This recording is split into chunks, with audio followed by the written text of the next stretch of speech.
Hare Krishna, welcome to my YouTube channel. आज का topic है द सीक्रेट लेसन्स फ्रॉम महाकाव्य महाभारत एंड श्रीमद् भगवद गीता। कुरुक्षेत्र युद्ध पंच पांडव और 100 कौरव के बीच में हुआ था। कहा जाता है 5 Pandavas are the metaphor of 5 senses. पंच पांडव पंच इंद्रियों को दर्शाता है और 100 कौरव 100 विकारों को दर्शाता है। Dhritarashtra is the metaphor of mind, मतलब अंधराजा धृतराष्ट्र हमारे मन को दर्शाता है। ओके, जैसे धृतराष्ट्र अंधा था वैसे ही हमारा मन भी अंधा है। हमारा मन सद्बुद्धि और कुटबुद्धि से नियंत्रित होता है। सद्बुद्धि और कुटबुद्धि से ही हमारे मन काम करता है। Draupadi is the metaphor of soul. Draupadi आत्मा को दर्शाता है। शकुनी कूट बुद्धि को दर्शाता है और प्रभु श्री कृष्ण, भगवान श्री कृष्ण सद्बुद्धि को दर्शाता है। हमारे जीवन में भी हमारे मन, मतलब धृतराष्ट्र रूपी हमारे मन से ही विकारों का जन्म होता है। जैसे धृतराष्ट्र कौरवों के पिता थे वैसे ही हमारे मन से ही विकारों का जन्म होता है और हमारे मन हमेशा विकारों का ही साथ देना चाहता है। जैसे धृतराष्ट्र हमेशा कौरवों का ही साथ देना चाहते थे वैसे ही हमारा मन भी हमेशा विकारों का ही साथ देना चाहता है। हमारे मन भी धृतराष्ट्र के जैसा ही अंधा होता है और हमारे मन और हमारे विकार हमेशा कुटबुद्धि के दिखाए हुए पथ में ही चलता है। जैसे कि कौरव और धृतराष्ट्र हमेशा गांधार राज शकुनी के दिखाए हुए पथ में चलते थे वैसे ही हमारे मन और हमारे विकार हमेशा कुटबुद्धि के ही पथ में चलता है। और इससे मतलब हमारे कुटबुद्धि के प्रयोग से और विकारों के प्रभाव से ही हमसे पाप होता है और हम जब पाप करते हैं तब हमारे आत्मा अशुद्ध हो जाता है। तो अब सबसे बड़ा क्वेश्चन है कि इससे बचे कैसे, इससे बाहर कैसे आए। तो हमें हमारे पंच इंद्रिय, मतलब पंच पांडव रूपी पंच इंद्रियों को हमेशा प्रभु श्री कृष्ण रूपी हमारी सद्बुद्धि के मार्ग में ही चलना चाहिए। मतलब हमारे पंच इंद्रियों को हमेशा सद्बुद्धि के साथ ही चलना चाहिए और हमारे विकारों के साथ, हमारे शरीर में रहने वाले विकारों के साथ लड़ते रहना चाहिए और उनका अंत करना चाहिए। इससे ही हमारे आत्मा को शुद्ध किया जा सकता है। जैसे पांडवों ने हमेशा प्रभु श्री कृष्ण के दिखाए हुए पथ में चलते थे और कौरवों के साथ लड़ाई किया और कौरवों को अंत किया। इससे ही द्रौपदी के ऊपर हुए गए अन्याय का प्रतिशोध दिया गया था। वैसे ही अगर हमें हमारे आत्मा को शुद्ध करना है तो हमारे अंदर रहने वाले विकारों का अंत करना होगा।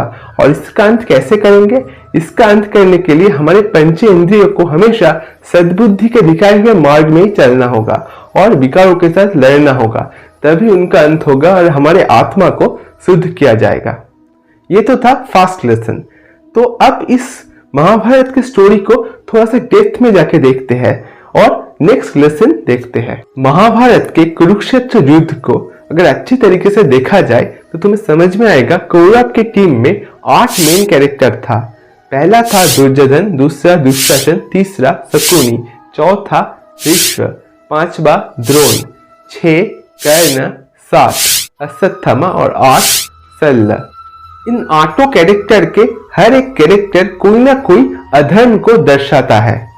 तो अगर हम दुर्योधन को ले ले, दुर्योधन हमेशा क्रोध और लोभ को दर्शाता है।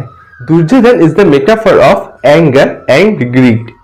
दुर्योधन हमेशा पांडव के प्रति क्रोधित रहते थे। जो भी उसका आदेश नहीं मानता था उसके ऊपर ही वो क्रोधित हो जाते थे।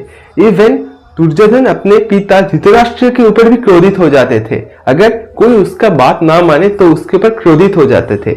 इसके अलावा आप देख सकते हैं कि दुर्योधन हमेशा लोभ करते थे। हमेशा उनको पूरा का पूरा हस्तिनापुर ही चाहिए था। वो हस्तिनापुर के एक गांव या 5 गांव तक देने के लिए तैयार नहीं थे।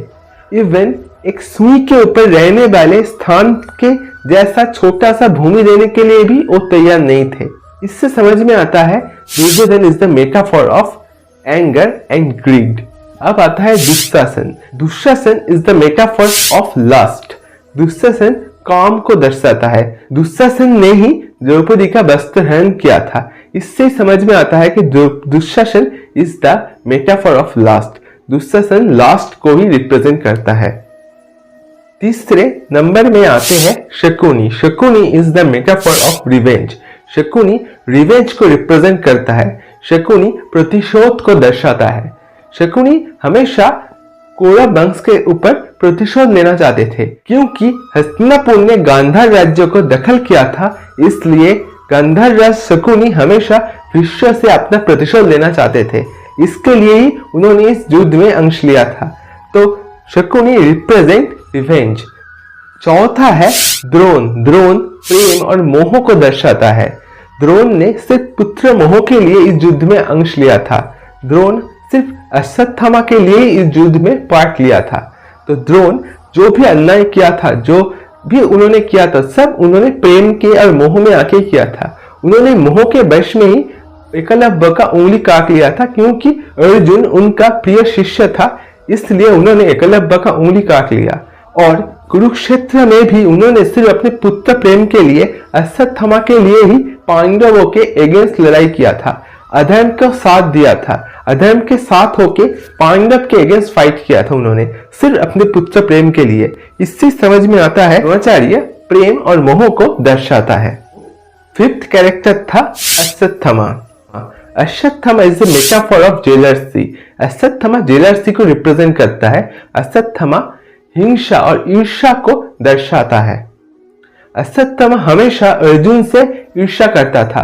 अर्जुन का ग्रोथ, अर्जुन का सक्सेस अश्वत्थामा का बुरा लगता था। अश्वत्थामा अर्जुन का सक्सेस को देख नहीं पाता था। उसको हमेशा अर्जुन को बीट करना था, अर्जुन को नीचा दिखाना था। इसलिए अर्जुन को वध करने के लिए, अर्जुन को हराने के लिए ही उन्होंने कौरव पक्ष में नाम लिखाया था। इसलिए सिर्फ अर्जुन को हराने के लिए उन्होंने अधर्म का साथ दिया, क्योंकि उनके पिता द्रोणाचार्य हमेशा अर्जुन को उनका प्रिय शिष्य मानता था, इसलिए वो अर्जुन को सहन नहीं कर पाता था। अश्वत्थामा को हमेशा लगता था कि अर्जुन के लिए ही द्रोणाचार्य अश्वत्थामा को उनका प्रिय शिष्य नहीं मानता, उनका पुत्र मानता है, पर प्रिय शिष्य हमेशा अर्जुन ही था। पर अगर अर्जुन नहीं था तो अश्वत्थामा ही उनके प्रिय शिष्य होते, ये अश्वत्थामा मानता था। इसलिए अश्वत्थामा को लगता था वो कभी भी द्रोणाचार्य के प्रिय हो नहीं पाए, सिर्फ अर्जुन के वजह से। इसलिए हमेशा वो अर्जुन से ईर्ष्या करता था। और कौरव दल में भी उन्होंने नाम लिखाया सिर्फ अर्जुन को हराने के लिए, अर्जुन को मारने के लिए। इसलिए यहाँ पे Ashwatthama is the metaphor of jealousy. Ashwatthama jealousy को रिप्रेजेंट करता है। तो कौरवों की टीम में सिक्स्थ जो कैरेक्टर था वो था शल्य। शल्य रिप्रेजेंट्स एरोगेंस। शल्य अहंकार को रिप्रेजेंट करता है। शल्य ने कौरव दल में नाम लिखाया था सिर्फ और सिर्फ अपने वचनों का मान रखने के लिए। उन्होंने गलती से दुर्योधन को यह वचन दे दिया था कि वो कौरव के होके लड़ेंगे। वो एक्चुअली में पांडव में नकुल और सहदेव के मामा थे, तब भी उन्होंने कौरवों का साथ दिया सिर्फ अपने अहंकार के लिए, कि उनका वचन कभी ना टूटे। उन्होंने सिर्फ अधर्म का साथ दिया सिर्फ अपने अहंकार का मान रखने के लिए। उसके बाद जब कुरुक्षेत्र युद्ध में महारथी कर्ण को सेनापति घोषित किया गया, तब उन्होंने इस बात का विरोध किया था, क्योंकि वो कभी नहीं चाहते थे कि कोई सूत उनका प्रतिनिधित्व करेगा, उनका कैप्टन कोई सूत बनेगा, ये कभी शल्य नहीं चाहते थे। जब उनको कर्ण का सारथी बनाया गया, तब भी वो हमेशा एक ही बात चाहते थे कि कर्ण का मौत हो जाए, क्योंकि उसका अहंकार में हानि पहुंचा था कर्ण के लिए। वो हमेशा ही अपने अहंकार को सबसे ऊंचा स्थान देता था। शल्य अहंकार को रिप्रेजेंट करता है। कौरव टीम में सेवेंथ जो मेन कैरेक्टर था वो था भीष्म। भीष्म रिप्रेजेंट अज्ञानता, धर्म ज्ञानहीनता। भीष्म धर्म ज्ञानहीनता को दर्शाता है। उन्होंने कभी परिवर्तन को स्वीकार नहीं किया, वो हमेशा स्थिर थे। उनके सोच भी एक ही था, कभी भी उन्होंने अपने सोच को परिवर्तन नहीं लाया। उन्होंने समाज के परिवर्तन को कभी मान नहीं पाए। भीष्म ने वचन दिया था कि भीष्म हमेशा हस्तिनापुर का सेवा करेंगे, पर उन्होंने भूल ही गए थे कि हस्तिनापुर मतलब हस्तिनापुर राज परिवार नहीं, हस्तिनापुर मतलब एक स्थान, वहां के लोग। पर वो हमेशा सोचते थे कि हस्तिनापुर मतलब हस्तिनापुर का राज परिवार। वो भूल गए थे, भीष्म समझ ही नहीं पाए थे कि हस्तिनापुर के लोगों का हित किसमें है, हस्तिनापुर के लोगों का अच्छा कौन राजा होने पे होगा। मतलब दुर्योधन और युधिष्ठिर में कौन अगर राजा होता है तो हस्तिनापुर के लोगों का अच्छा होगा। उन्होंने हमेशा ही हस्तिनापुर के राजसभा को हस्तिनापुर के राज सिंहासन का ही मर्यादा दिया। कभी भी उन्होंने हस्तिनापुर के लोगों के लिए उन्होंने कभी नहीं सोचा। भीष्म ने वचन दिया था कि भीष्म हमेशा हस्तिनापुर का ही सेवा करेगा, पर उन्होंने समझ नहीं पाए थे हस्तिनापुर मतलब हस्तिनापुर राजसभा या हस्तिनापुर मतलब हस्तिनापुर राज सिंहासन नहीं, हस्तिनापुर मतलब एक राज्य और वहां के लोग। उन्होंने हमेशा हस्तिनापुर राज सिंहासन का सेवा किया था, हस्तिनापुर के लोगों की सेवा नहीं किया था।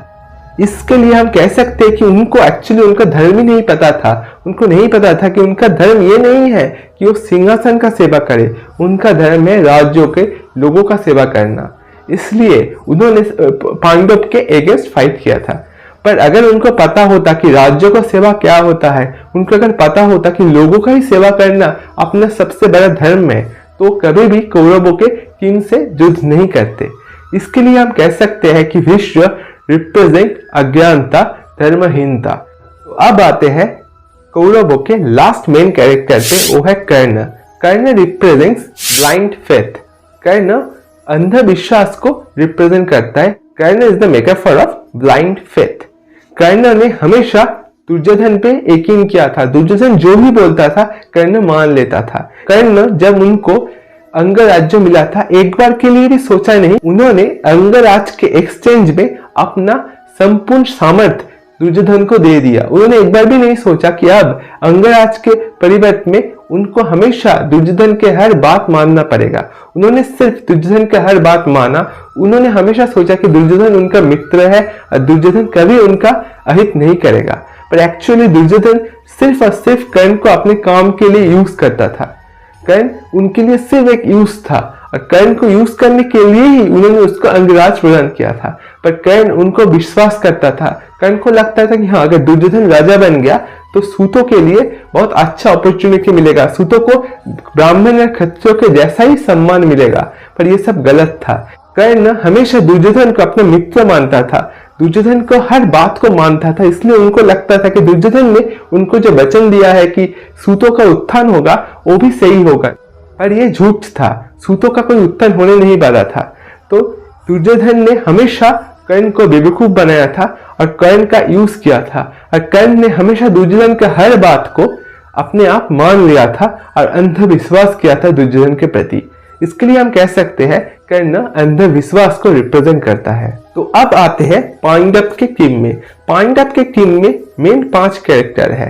पहला है प्रभु श्री कृष्ण, दूसरा है युधिष्ठिर, तीसरा है भीम, चौथा है अर्जुन और 5वां है द्रौपदी। इनमें अगर हम पहला कैरेक्टर देखते हैं प्रभु श्री कृष्ण, प्रभु श्री कृष्ण परमात्मा है, भगवान है, ईश्वर है। दूसरा कैरेक्टर है युधिष्ठिर। युधिष्ठिर एक धर्म ज्ञानी है। Yudhishthira is the metaphor of spiritual power. Yudhishthira को धर्म के बारे में सब कुछ पता है। उनको पता है क्या सही है क्या गलत है। उनके पास धर्म का ज्ञान है। ओके, उनके पास सत्य का ज्ञान है। थर्ड कैरेक्टर है Bhima. Bhima is the metaphor of physical power. Bhima महाशक्तिशाली है, भीम बलशील है, भीम बलवान है। तो चौथा है Arjuna. Arjuna is the metaphor of intelligence. Arjuna एक महाज्ञानी है और महागुणी है। अर्जुन के पास बहुत ज्यादा दिमाग है क्योंकि ओनली अर्जुन को ही प्रभु श्री कृष्ण से गीता का ज्ञान मिला था। तो अर्जुन एक बहुत बड़ा तीरंदाज तो है ही और सबसे बड़ा ज्ञानी है क्योंकि उनको ही गीता का ज्ञान मिला था। तो हम कह सकते अर्जुन इंटेलिजेंसी को रिप्रेजेंट करता है। पांडव पक्ष के 5th मेन कैरेक्टर है Draupadi. Draupadi represent mental strength. Draupadi ने सबसे ज्यादा दर्द सहा था। द्रौपदी के ऊपर सबसे ज्यादा अन्याय हुआ था, इसलिए द्रौपदी ने उस दर्द को सहा और युद्ध के अंत तक उन्होंने उस दर्द को सहा। द्रौपदी ने अपने पिता को खोया, अपने पुत्रों को खोया, अपने भाई को खोया, सब कुछ। सबसे ज्यादा अगर किसी ने अपने प्रियजन को खोया है वो है द्रौपदी। तब भी उन्होंने आखिरी तक सत्य के लिए लड़ाई की। उनके ऊपर सबसे ज्यादा अन्याय हुआ पर उन्होंने हार नहीं माना, उन्होंने आखिरी दम तक लड़ाई की। इसके लिए हम कह सकते हैं द्रौपदी मेंटल पावर को रिप्रेजेंट करता है। तो अगर अब थोड़ा सा और भी ज्यादा डेप्थ में जाके देखें तो हमें समझ में आएगा हमारे पास मेजरली 4 शक्तियां होता है। एक है मेंटल पावर मतलब मानसिक शक्ति, दूसरा है फिजिकल पावर मतलब शारीरिक शक्ति, तीसरा है आध्यात्मिक शक्ति मतलब स्पिरिचुअल पावर, और चौथा है इंटेलिजेंसी और बुद्धि। तो इन चारों के चारों से ही हम अपनी जिंदगी के हर युद्ध में जीत पा सकते हैं। तो हमें हमारी ये चारों महाशक्तियों को हमेशा आत्मा और परमात्मा के दिखाए हुए पथ में ही चलना चाहिए। तो परमात्मा का दिखाया हुआ पथ है गीता। तो गीता में जो ज्ञान है, परमात्मा ने हमारे आत्मा को जो ज्ञान दिया था, प्रभु श्री नारायण ने नर को जो ज्ञान दिया था, वो ज्ञान ही है गीता। तो प्रभु श्री नारायण के ये ज्ञान, श्रीमद् भगवद गीता का जो ज्ञान है, वो ज्ञान के पथ में ही हमारी ये चार मेन शक्तियां, मानसिक शक्ति, शारीरिक शक्ति, बुद्धि और आध्यात्मिक शक्ति मतलब mental power, physical power, intelligence या स्पिरिचुअल पावर को उन्हीं दिशा में मतलब परमात्मा के दिशा में ही यूज करना चाहिए। परमात्मा का दिखाए हुए मार्ग में ही अगर हम अपनी शक्तियों को प्रयोग करेंगे तो अभी हमें सक्सेस मिलेगा। तो अगर हम थोड़ा सा देखें कि हमारी जिंदगी के 8 मेजर प्रॉब्लम क्या है, मेजर एनिमी क्या है हमारी जिंदगी के 8 मेजर एनिमी है काम, क्रोध, लोभ, मोह, ईर्ष्या, अहंकार, प्रतिशोध, अज्ञानता और धर्म ज्ञानहीनता और अंधविश्वास। ये जो शत्रु है हमारी जिंदगी में, इनसे लड़ने के लिए हमें हमारी ये महाशक्तियां, ये जो 4 महाशक्तियां है, mental power, physical power, spiritual power and intelligence को भगवान के दिखाए हुए मार्ग में यूज करना होगा। मतलब परमात्मा का दिखाए हुए मार्ग में अगर हम हमारे ये 4 महाशक्तियों को यूज करेंगे और ये जो शत्रु है, इन शत्रु से हम लड़ेंगे, तभी हमें सक्सेस मिलेगा, तभी हमें हमारी जिंदगी में हमारे गोल अचीव होगा। तो ये जो ज्ञान, जो परमात्मा जो ज्ञान हमें देता है, जिस ज्ञान के मार्ग में ही हम हमारे शक्तियों को मतलब मानसिक शक्ति, शारीरिक शक्ति, आध्यात्मिक शक्ति और बुद्धि को प्रयोग करते हैं, वो पथ है, वो ज्ञान परमात्मा हमें देता है, प्रभु श्री कृष्ण हमें देता है, जिससे हम जिस पथ में, जिस मार्ग में चलने से, जिस मार्ग में हमारी शक्तियों को चलाने से हम हमारे शत्रुओं से जीत हासिल कर सकेंगे। हमारे ये जो बड़े बड़े शत्रु है, इन शत्रु को हरा सकेंगे और हमें सफलता मिलेगा। वो ज्ञान ही है श्रीमद् भगवद गीता। तो श्रीमद् भगवद गीता में रहने वाले ज्ञान को अगर हम अपना ले और हमारे जीवन में उसको प्रयोग करें और हमारी जो मेजर 4 शक्ति है, mental power, physical power, spiritual power और इंटेलेक्चुअल पावर और इंटेलिजेंसी को अगर हम वही मार्ग में मतलब श्रीमद् भगवद गीता के मार्ग में प्रयोग करें और हमारे जीवन में रहने वाले जो सबसे बड़े शत्रु है, काम, क्रोध, लोभ, मोह, ईर्ष्या, अहंकार, अंधविश्वास, प्रतिहिंसा और अज्ञानता और धर्म ज्ञानहीनता, इनके विरुद्ध अगर हम उस शक्ति को, ज्ञान को प्रयोग करें, तभी हमें हमारी जिंदगी में सक्सेस मिलेगा। तो नेक्स्ट वीडियो से हम श्रीमद् भगवद गीता के श्लोक के ऊपर बात करेंगे। श्रीमद् भगवद गीता के जो श्लोक से, उनमें से जो श्लोक सबसे ज्यादा इंपॉर्टेंट है, उनको चुनाव करेंगे, उन श्लोक्स का एनालिसिस करेंगे, उसके बाद उन श्लोक से जो लेसन मिलता है उस पर बात करेंगे। इसलिए जिनको वो वीडियो देखना है, उन लोग प्लीज इस वीडियो को लाइक एंड इस चैनल को सब्सक्राइब कर दो। ओके, जिनको वो वीडियो सीरीज देखना है, उन लोगों को मैं ये भी कहना चाहूंगा कि अगर आप बहुत सीरियसली वो वीडियो देखना चाहते हैं तो अपना एक खाता बनाइए, उनमें वो एनालिसिस और लेसन्स को अच्छे तरीके से लिखिए, इससे आपको बहुत हेल्प मिलेगा। तो अगर आपको वीडियो देखना है तो कमेंट में श्रीमद् भगवद गीता लिख दीजिए। तो आज ये वीडियो हम यहाँ पे खत्म करते हैं। उम्मीद करता हूँ ये वीडियो आपको अच्छा लगा है। अगर अच्छा लगा है तो like, share, subscribe and comment कीजिए। Thanks for watching. बाय।